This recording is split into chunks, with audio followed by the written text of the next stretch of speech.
my name is Bryan. And I'm Bryan. And this is Bryan versus Bryan, episode 28. Judas and the Black Messiah for Black History Month. Play that tasty little trailer. I want to share something with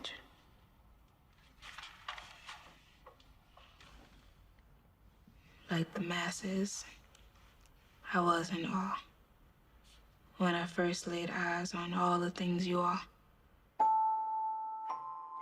I heard that speech. I knew we'd make noise. I just thought it'd be in the streets. The Black Panthers are the single greatest threat to our national security. Our counterintelligence program must prevent the rise of a Black Messiah.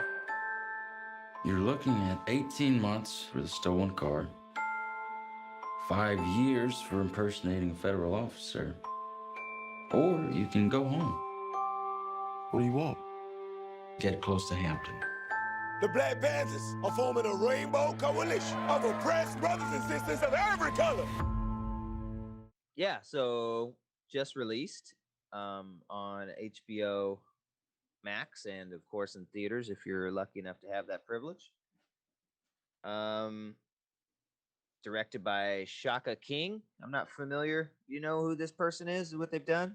You got an IMDb up? No, I have it up right now. I don't recognize his name, and I'm gonna look. I haven't seen any of his movies. They look like they're kind of look like they're indies, but I've never heard of them. Newlyweds and Mulligans.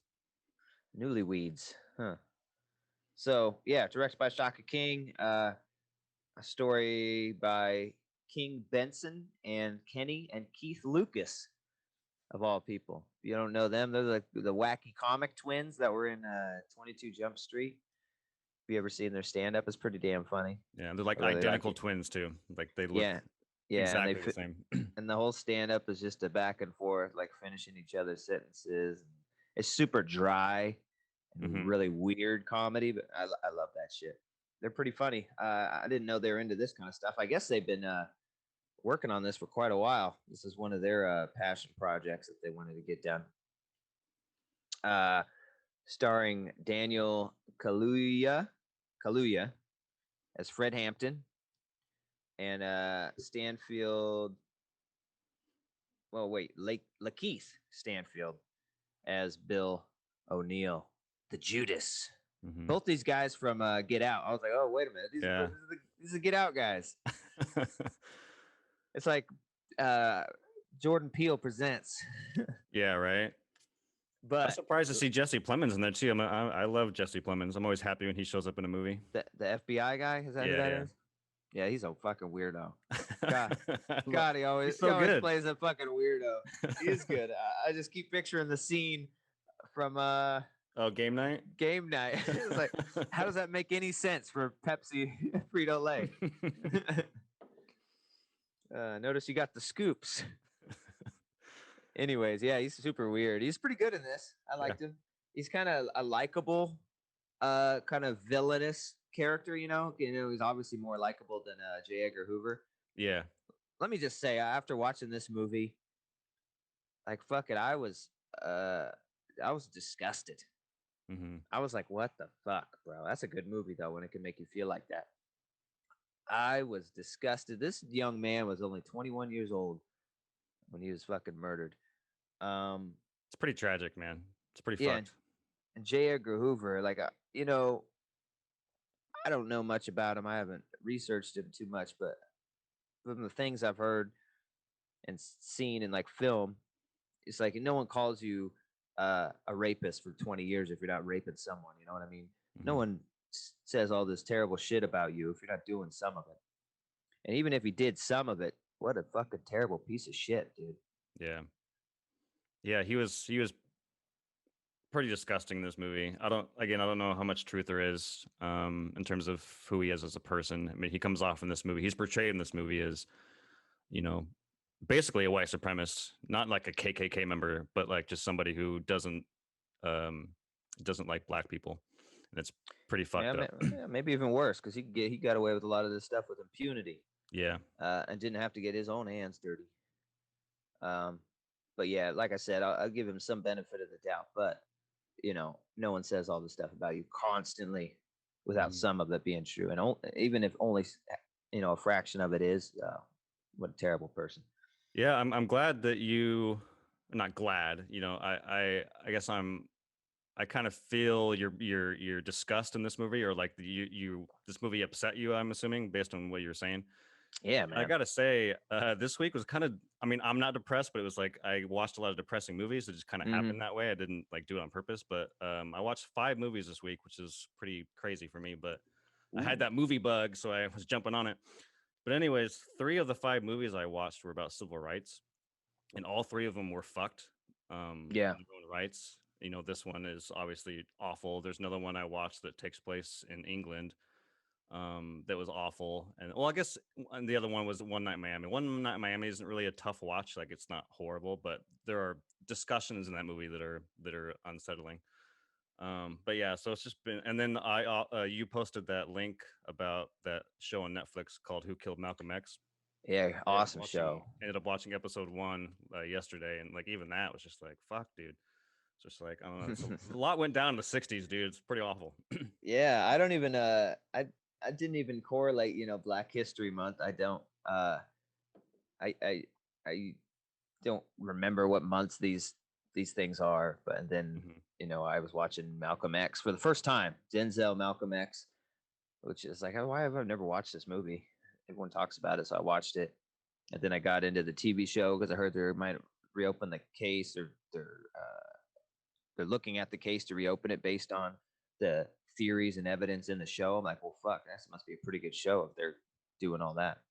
And now I watch this, so I've been hitting it hard on the Black History Month civil rights stuff, and it's really cool stuff. But yeah, it's like, goddamn. Yeah, this movie was actually pretty interesting for me because my ignorant ass didn't even know who Fred Hampton was until the end. Once the end happens, the unfortunate climax, I guess we'll call it. That's when I was like, oh, he's that guy, because I knew about the raid. I just didn't know like who was involved. And then when the raid happened, I was like, oh, it's that guy. But yeah, I didn't know who he was. So all this was pretty fresh for me in terms of like who he was as a revolutionary and Yeah. a Black Panther member, and um, creating a coalition between different factions. All that stuff was pretty new to me. Yeah, the Rainbow Coalition. Yeah. So my knowledge of Fred Hampton was from gangster ass rap music. That's from what I knew him from. Dead Prez talks about him a lot. Oh, okay.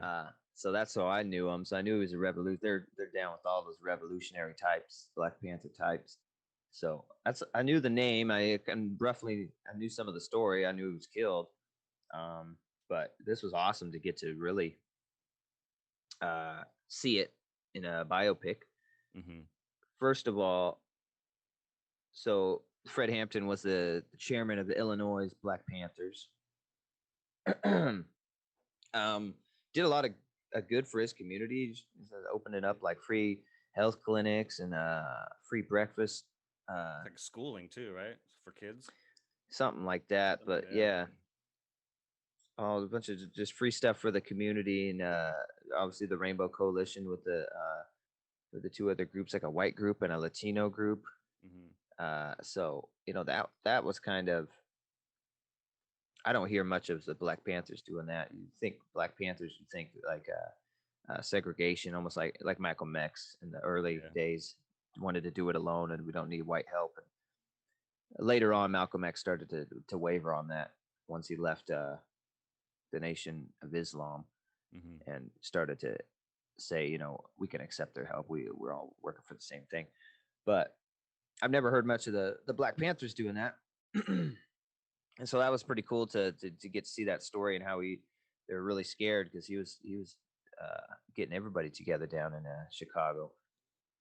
And then this guy, Daniel Kaluuya, like, God damn, what a performance, dude. Oh yeah, he's great. I remember him catching my eye. I think it was in like 2012, somewhere around 2012, 2013, whatever. He was in one of my favorite episodes of Black Mirror. I don't know if you're a fan of that show, but he's in an episode.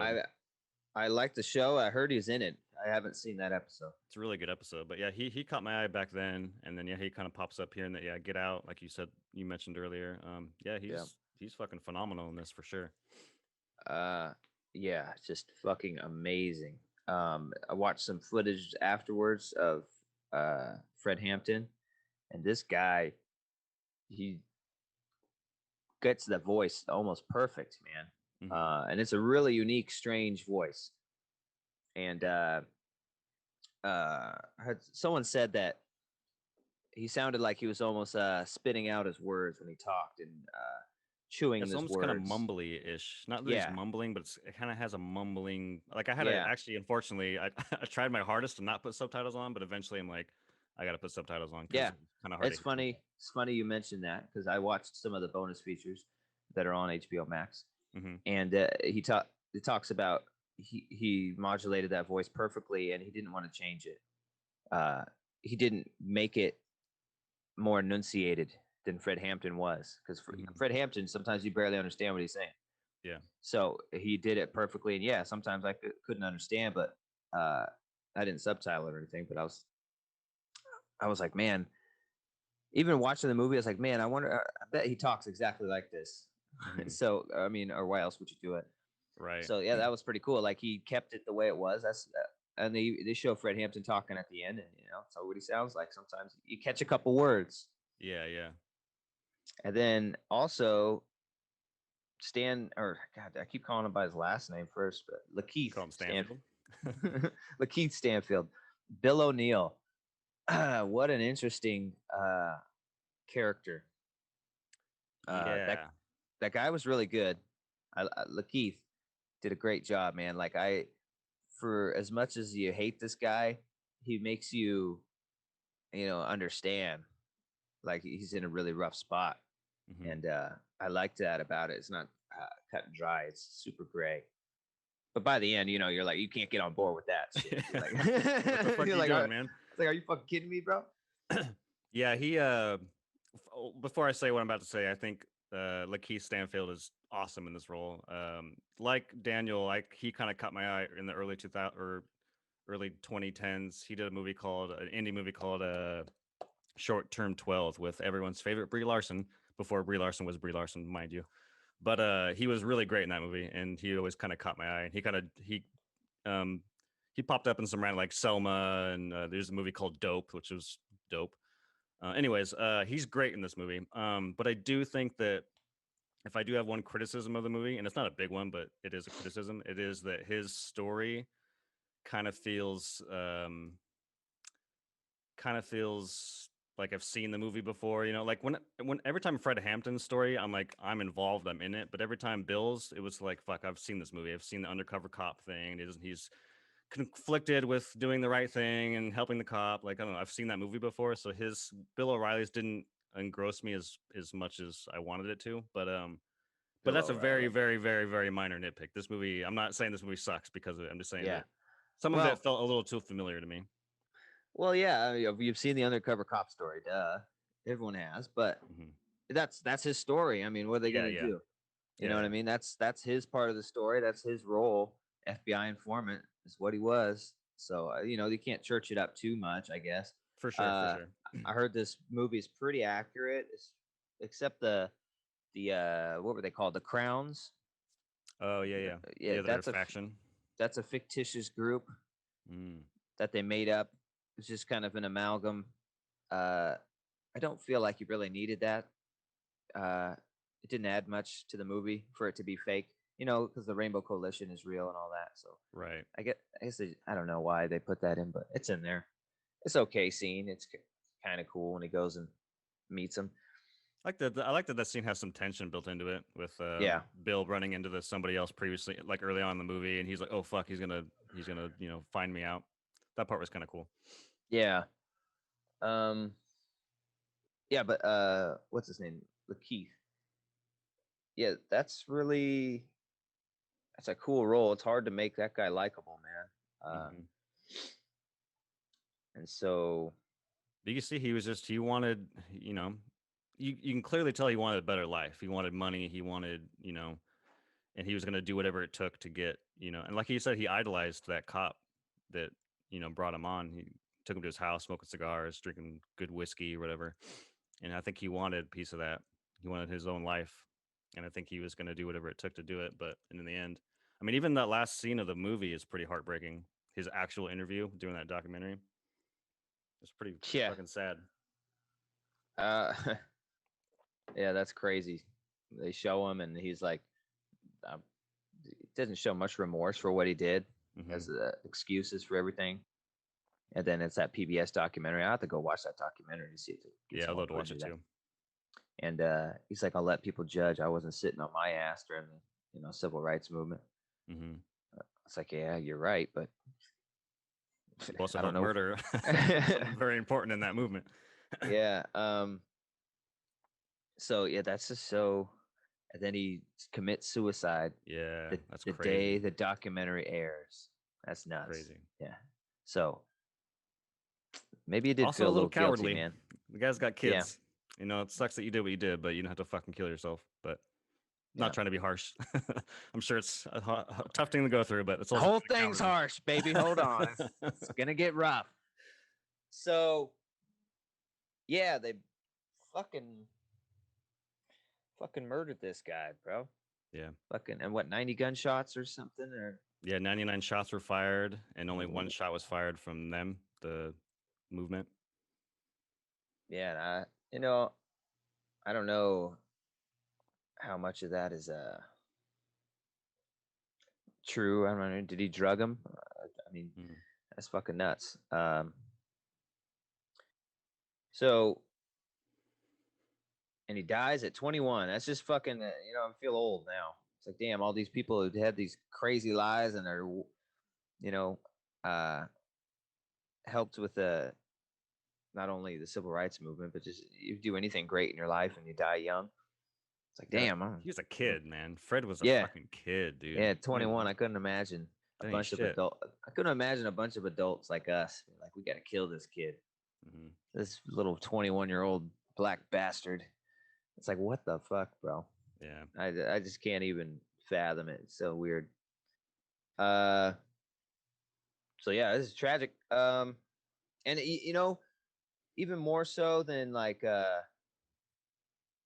I don't know. I felt for this guy more than Malcolm X after watching the Malcolm X movie. I could relate more to Fred Hampton, I think, because he's not so out there. The things he wants are pretty simple. Free breakfast, his people to be healthy in his own community. The man of the people. Yeah, and he's not part of some crazy religious sect like the Nation of Islam. Just a pretty normal dude, so it was a little easier to relate to him. That's for sure. How'd you feel about the love interest stuff? I didn't think it was great. I didn't think it detracted it from anything. No, I mean, you gotta show that his girlfriend or whatever wife, I don't know if they're married, but his lady was pregnant, so that's kind of important because people know Fred Hampton Jr. as well.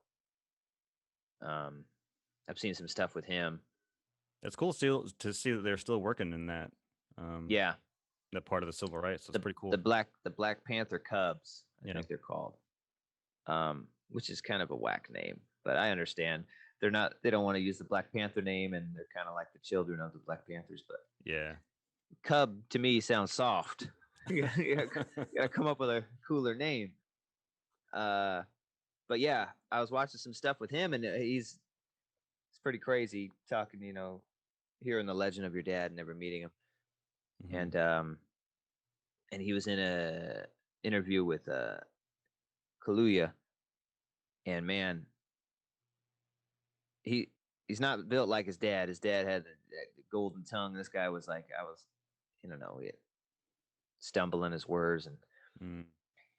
Yeah, he's probably nervous. I don't know how much limelight he gets, but I hear he does a lot of the stuff. He's like he's an activist, and so I thought he would be a little more eloquent, like Malcolm X and Hampton, but I don't know. It could be just the interview, but it didn't seem that way from the interview, which I thought was interesting.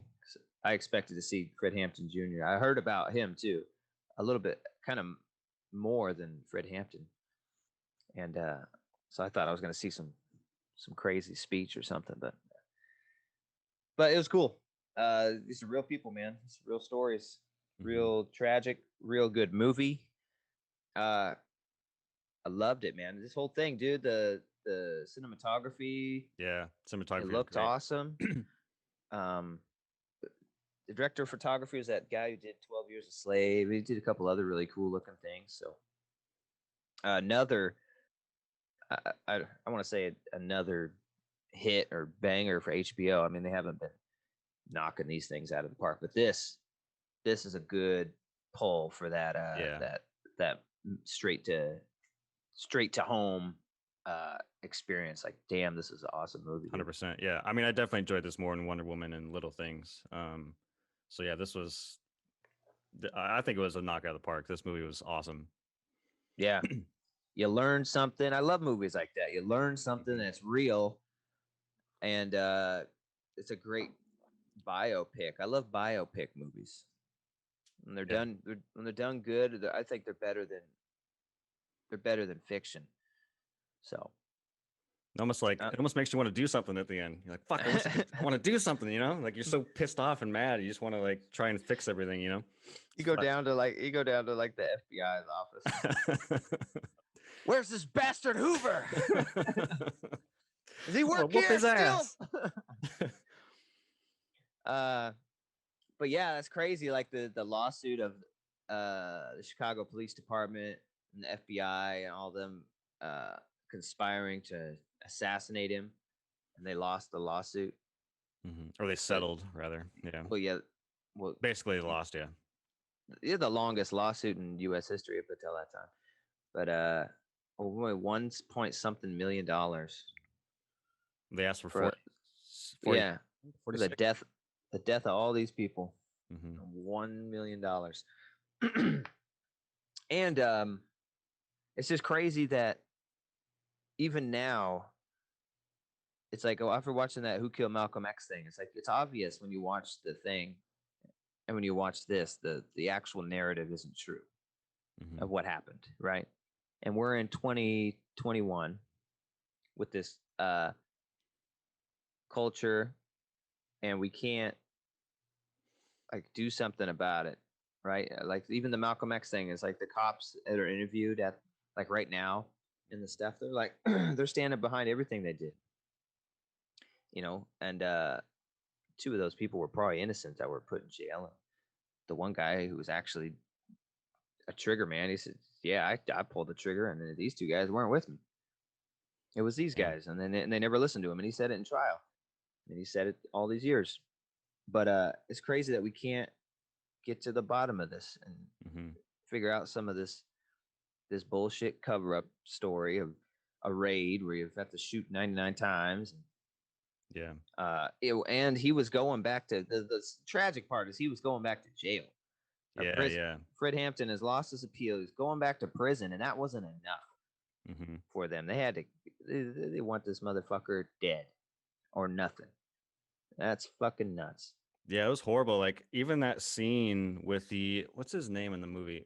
Officer Roy, or Detective, whatever the fuck he is, Detective Roy Mitchell. I'd say for the first half of the movie, he's okay. Like, I didn't hate him. I thought there may be something boiling underneath him a little bit, but for the most part, he kind of treated Bill with respect. So they're kind of buddy-ish, you know? And then he gets to that scene, and everything that Bill asked for, like, hey, can I get more money if I'm going to do this? Like, Roy does go try and get him. Like, he does kind of fight for him a little bit. Yeah. And then you have that scene towards the end of the movie where, like, he's kind of stuck between a rock and a hard place. It's like I feel like Roy didn't want to do these things, but he's talking to his fucking bosses who were telling him what to do. I mean, obviously he could have walked, but you can see in that scene where J. Edgar Hoover's like, what would your daughter do if you brought home a black man? He's just like, what the fuck kind of question is that? Like, you know, like, I don't know. That was kind of a really bad scene. Yeah, that was rough. Yeah, and you could tell he's I think he plays his character as he's not a racist, the detective, but he's surrounded by racism in the FBI, and he's trying to deal with it. And then I think at some point he just leans into it, Like, this is the only way I'm gonna get anywhere. So he leans into it, and then the one of the scenes where he's Bill comes to the restaurant, and it's like after he's murdered, and then he gives him a couple bucks and an envelope and a pair of keys and says, "This is a gas station down the street. You now own it. You're free, and you're a business owner." And I was like, that felt like the sleaziest, like dirtiest scene. It has to hear, yeah, you helped murder this dude you've been with for a while, so got you a gas station, buddy. It's pretty fucked. Yeah, and then you could even Lakeith played that scene real well, like in the hesitation of accepting the payoff. Yeah, there's some acting going on in this motherfucking movie, boys. Oh yeah. So 100%. Yeah, I think award season we're gonna see some Judas and the Black Messiah stuff. I think Daniel Kaluuya's got to get a Best Actor nod for this, with what he done with his voice, and at least a nomination, I would think, because there's not very many movies coming out, so great performances are kind of few and far between. I haven't heard any movies with any kind of Oscar buzz or anything in a while. Yeah, well, I mean, there's Oscar buzz from movies of last year, but I mean, yeah, we're in February of this year, so I mean, this is definitely the contender right now because it's so early in the year. But we'll see how it goes later on. But yeah, as of now, 2 months into the year, what I have seen the movies released this year, then yeah, he's it. Yeah, and I wouldn't be surprised if Lakeith got a supporting. It's kind of both of these are kind of supporting roles because it's pretty damn split down the middle of the story of back and forth. Yeah, I enjoyed it, man. If I had to give it a score, I'd probably give it a 9. I think this is close to movie perfection. I enjoyed every second of it. I learned something.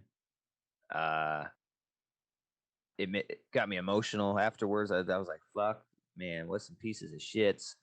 I enjoyed both characters, and I related to both main characters. So yeah, I think it was a 9. It was knocked it out of the park. I love this movie. It's good. Yeah, I'm right there with you. I think I'd give it an 8.5, which is right behind you. So I, echo everything you just said. I thought it was great all the way through. My only slight criticisms were that it does at times feel like a movie I've seen before. And then I also think this is gonna piss you off. Okay, I love Daniel Kaluuya in this role. He is the best, whatever, right? Like, there's no arguing that. I 100% agree with you. But I almost wish. Well, I didn't know he died so young. And I think Daniel's probably he looks like he's in his mid-30s. It would have been interesting to cast somebody who actually is 21 to see I don't know, like, because killing a 21-year-old is pretty fucked, right? But I feel like it's a little bit washed over when you see a 35-year-old actor doing it because he feels like an adult. But I feel like if they would have cast somebody a little younger, that impact could have been a little stronger. But that's such a small criticism I have of the movie. It's just something I thought about afterwards.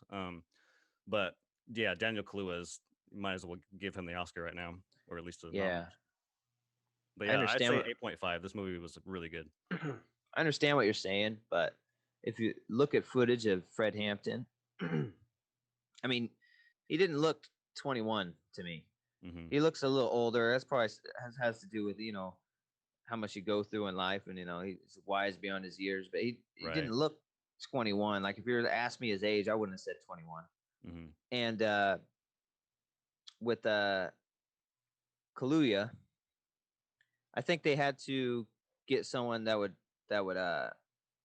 get the presence and the gravitas. Yeah, of the he definitely bring that of the character, which he did. Rather than, you don't think about his age, right? When you think about Fred Hampton, they think about the person. I think it was more important to have the presence than maybe the correct age look. And I thought he looked pretty similar after seeing some footage of Hampton.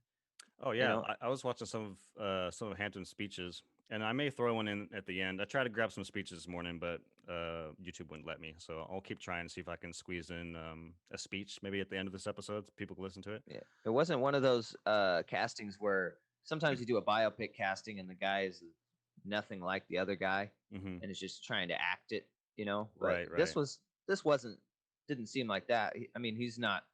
It's not like a Tupac movie or the Biggie movie or something where you cast a Like an lookalike. imitation, not like somebody embodying the role. Yeah. But he's definitely close enough that he nails it pretty well. Yeah, their speeches, if you watch them back to back in terms of just their cadence and how they talk, it's pretty uncanny how well he did. And yeah, I think I mean you make a good point. Like despite the age, he does gives the essence of this person. It's kind of like when you watch a high school movie and these these actors are like in their late 20s and they're supposed to be 18. Yeah. You kind of just have to deal with it. And I think in the movie it makes him feel older because he's so he's so wise. Mm-hmm. And when you're watching the movie and he's doing all this stuff, you feel like he's been doing this forever because he's so so dedicated to it, right? You feel like, oh man, this guy's 40 years old. He's been doing this his whole life. I felt like some of that kind of makes not only the character seem older because we didn't know his age going in. Mm-hmm. And so it's like, you're like, how can somebody be this dedicated so young? It just didn't cross your mind like that. So I feel like that ages him a little bit in your mind. Yeah, definitely.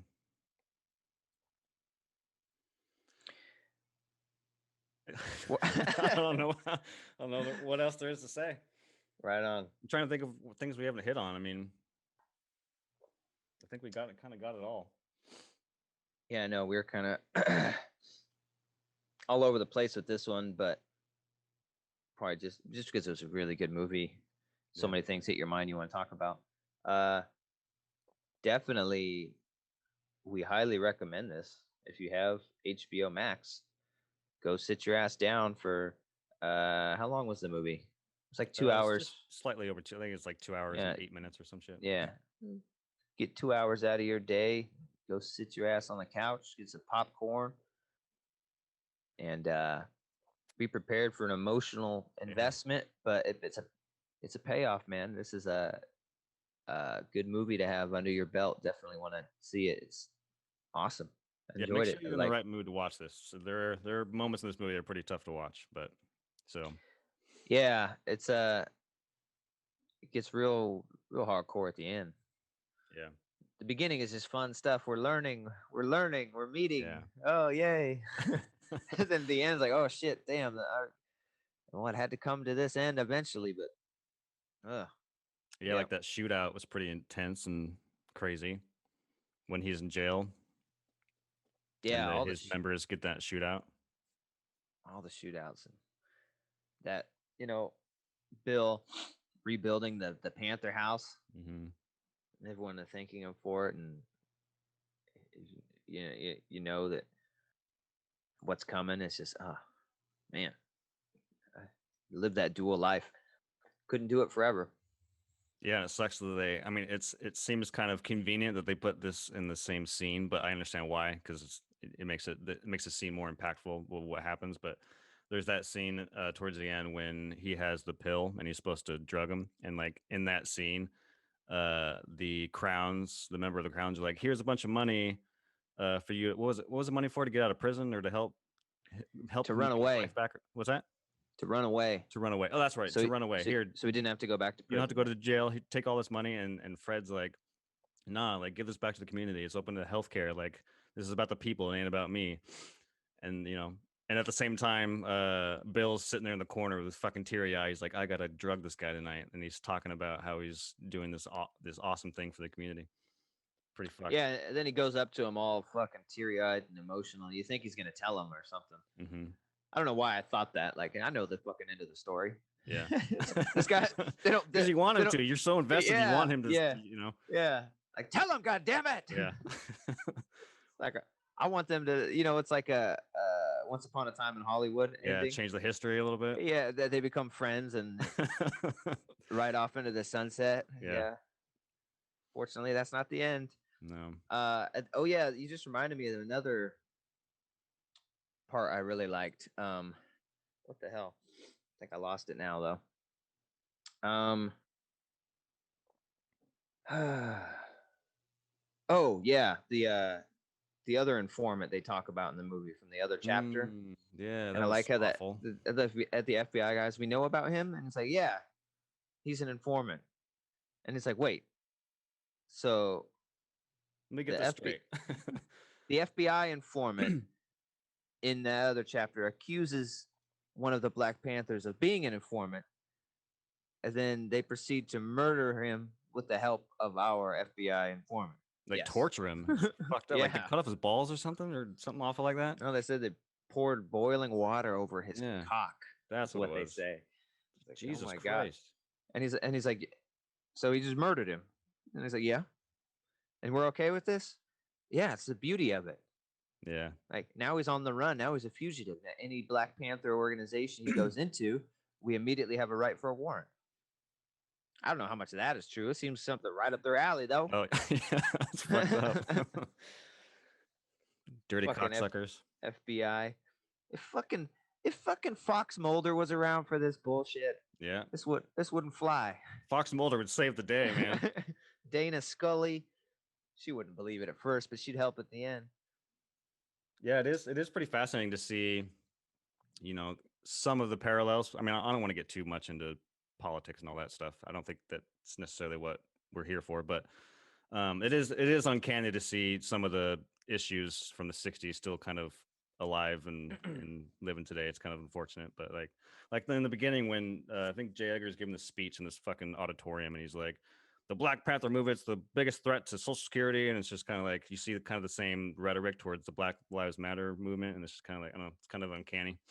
Yeah. Yeah. I mean, yeah, we're not here to talk about that too much, but Yeah. that's what this movie is kind of about. So Mm-hmm. we'll talk about whatever comes across our plate. And yeah, long story short, watch this damn movie, dude. Watch it. Awesome. Mm-hmm. And it's a perfect time for this movie to come out during Black History Month and learn a little something.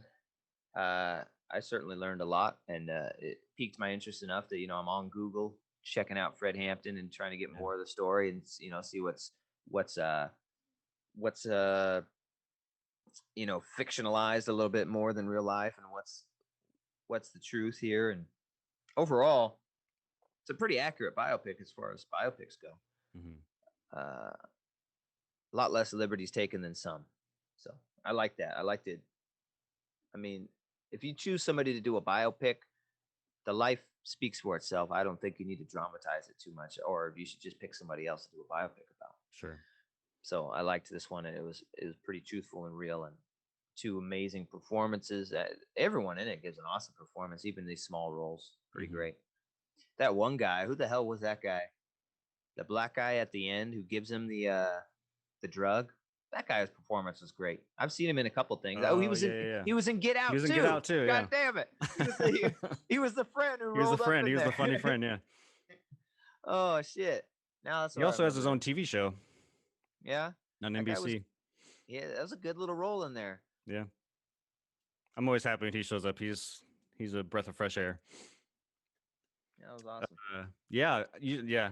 100%. Everyone should watch this movie if you have HBO Max. I don't see why you wouldn't, unless you're just not in the mood for this kind of film. But if you are and you're trying to, maybe who wouldn't want this nice film on family Valentine's Day?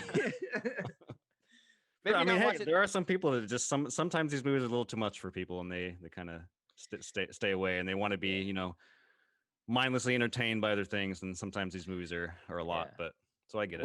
We're filming this on Valentine's Day. Maybe watch it tomorrow. Yeah. Or hey, if you and your significant other want to sit down and get invested in something, this would be a fun 2 hours. Grossing movie.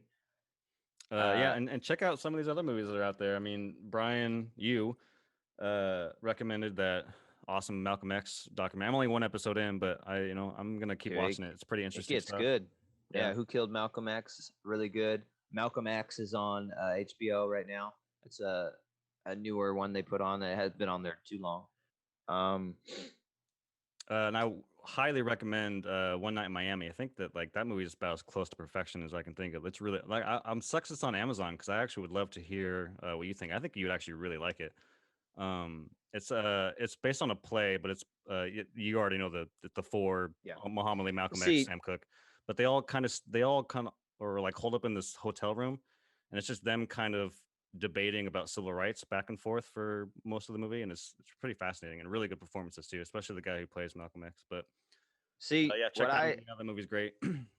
What I didn't like about that movie or wasn't interested in was the fact that it's a fictionalized account.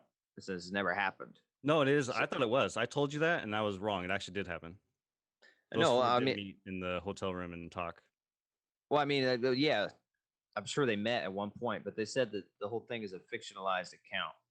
It's like it's not a biopic. It's not. Well, I have to do some more research, but I'm fairly certain you were correct in your first assumption, and that's all. Everything I've heard. I think even the description says a fictionalized account of the meeting of la la la la la. Which, if it isn't, I'm way more interested. But I like. Are you all saying those guys. that the like what they said in the room, like what the movie portrays, what they were saying is false, or are you saying the actual? Like they actually, all four of them actually did meet. Like they did. Yeah. ESPN did a thing where like what's it, Jim Brown took them back to the hotel room. Like, yeah, we all sat here and talked about civil rights. Like I think that was the premise of the movie. They all met, and then let's write a movie about what happened. You know what I mean? Like they met, so it's a fictionalized account of what happened. Like they don't know what happened, so let's write a movie about it. What would happen in this room with these guys? As I think what the movie's premise is. Gotcha. But another one that comes to mind, and it's a good biopic for Black History Month. I love that movie Ali with Will Smith. Yeah. I think that one's fucking awesome, man. I haven't seen that in forever. Yeah, I think Will Smith knocked it out of the park on that, dude. Will Smith playing Ali, you're like, what the fuck? And then you watch it and go, oh, okay, pretty good. And the guy who played Malcolm X in that did really well. I can't remember. Jamie Foxx? No, Jamie Foxx was like his trainer in that. Oh. Or something like that. Yeah. But everyone who plays Malcolm X is usually pretty damn good at it. Should be an amalgam of all the Malcolm X people in one movie. Right. So yeah, watch the movie. Getting off on a tangent, but hey, that's what we do. We love tangents. We love going off. We in our defense, we do it at the end, so it's all right. It's only a tangent for us. What do you care? You ain't here no more. Yeah. All right. Yeah. So thanks for watching. Thanks for subscribing and steadily getting some more subscribers. I see. Even more people than are in our Facebook group. So that's cool. So I don't know who those people are, but I'd like to invite you to the group. Yeah. Come on, little buddy. Yeah, we are now on Twitter, Facebook. I think we're on everything but Instagram. So give us a follow and everything but MySpace. Nerdy shit. I think next week we're gonna. I think the idea is Mario. I think we're gonna. I think so. Yeah. Mario. I thought I was floating around the idea of doing like Ali or something, like another Black History Month type of thing. But we could talk about that. You know, we've done whether we want to do a game or a film. We'll see. Okay. Yeah, I was thinking that maybe it makes sense to squeeze a game in there because I think next month is going to be pretty heavy in movies because you got Snyder, you got King versus Kong, and all that. Or King versus Kong. Versus Godzilla. King versus Kong. God, I hope that isn't trash. It's the guy who did Blair Witch, so we'll see. I mean, it could go either way. Yeah. Could go Blair Witch 1 or 3. Yeah. All right. Yeah. Thanks for subscribing. Thanks for watching. We appreciate it. Have a happy Valentine's Day. Have a good Sunday. I love you, Bryan. Happy Valentine's Day. Love you too, buddy. The Valentine's in the mail. I said it. I put the Valentine in your box on your desk. Oh, remember that when you had to make a box in school? Oh yeah. Put it on your desk. It's like that's the kind of school we come from, where you had to make a Valentine's Day box, and no, you didn't have to buy Valentines for everybody in the class. This is like the cool kids got and the attractive kids got a box full, and I'm sitting there with one motherfucking from Jerry in the corner. Yeah. That has a cat on it. Says you're perfect. God damn it. Anyways, what the hell are we talking about? This has gone too long, people. Thanks for listening. We'll talk to you later. Have a good Sunday. Peace out. Yeah. Peace out, everybody.